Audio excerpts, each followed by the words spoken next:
Hi, Mom. I find it very hard to believe that 49 years ago today, you walked through the gates of heaven at only 47, which is way too young. The world needed people like you in it, people with your kind, non-judgmental attitude, selfless approach to life, and mostly your compassion. I remember Pete and I sitting on your bed, holding your hand, begging you to get better. With your faithful pooch, Pip, constantly by your side.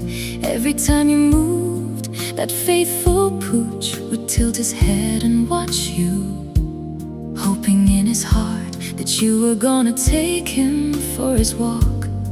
But he knew and would just lay his big furry head on your chest and watch over you, as if appointed a sentinel by God. Bless him, he never left your side.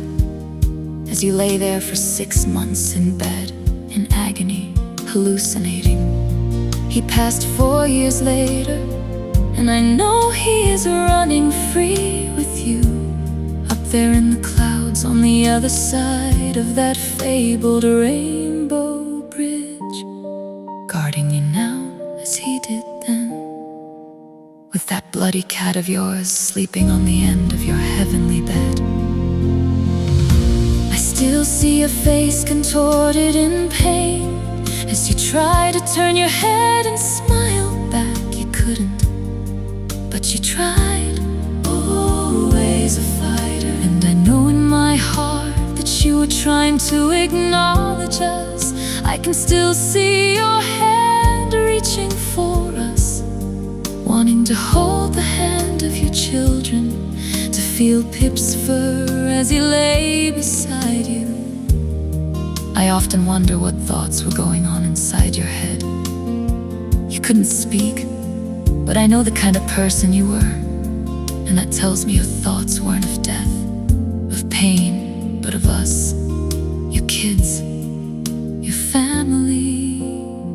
For nearly 6 months you lay in bed, not being able to move much at all. But you fought, my God, did you fight to stay with us?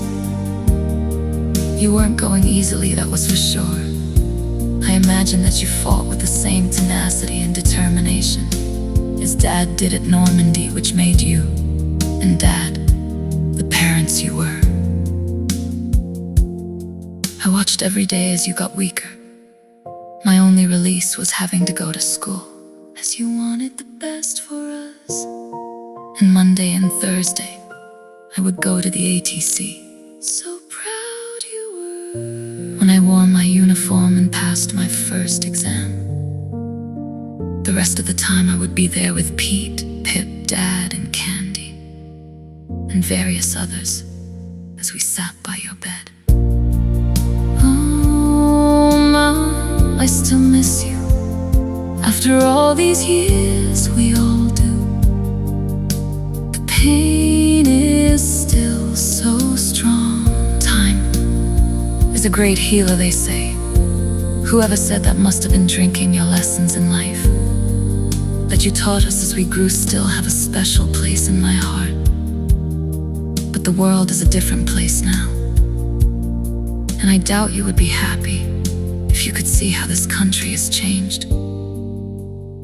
But I do know that you will be proud of your 4 sons and all they have achieved.